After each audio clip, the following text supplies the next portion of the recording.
अस्सलाम वालेकुम, मेरा नाम डॉक्टर सरमद है। रमज़ान शरीफ के आते ही पेशेंट आके हमसे पूछना शुरू कर देते हैं कि सर हम सहरी में क्या खाएं, अफ्तारी में क्या खाएं। तो इसका ना एक बड़ा अच्छा कुलिया है कि आप जो है ना मैदा, चीनी और फ्राई चीज़ें इनको माइनस कर दें।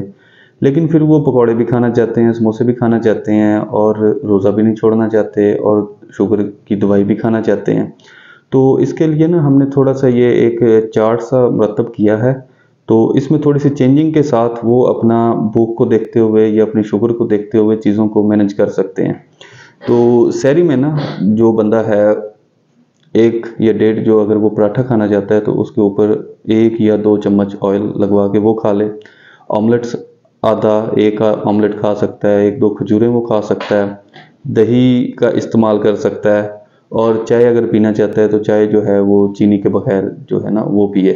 अफ्तारी में जो है ना खजूर और दूध वो तो लाज़मी इस्तेमाल करें, 2-3 खजूरें। एक तो 2 दिन की उनकी वीकनेस है, कमज़ोरी हो रही है रोज़े की वजह से और शुगर की वजह से, वो काफ़ी बेहतर हो जाएगी उससे।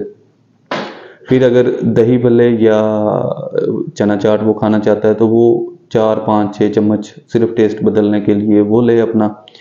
पकौड़े जो हैं, पकौड़े 2-3 पकौड़े बहुत होते हैं, टेस्ट ही बदलना होता है, ना कि उससे आपने पेट भरना होता है। या तो फिर पकौड़े खाएगा या फिर घर की बनी हुई चिप्स जो है 4-5 चिप्स खा ले।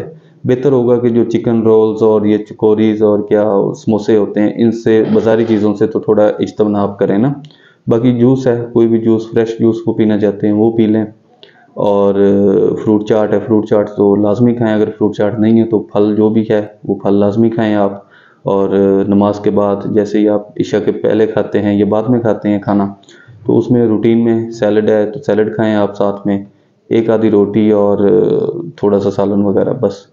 तो इंशाल्लाह जो है वो एक तो आपको वीकनेस नहीं होगी और दूसरा जो है वो आपका रोज़ा अच्छे से गुजरेगा। और जो शुगर की मेडिसिन अगर आप खा रहे हैं तो उसके लिए आप अपने डॉक्टर से लाज़मी जो है वो कंसल्ट करें। वो जो है वो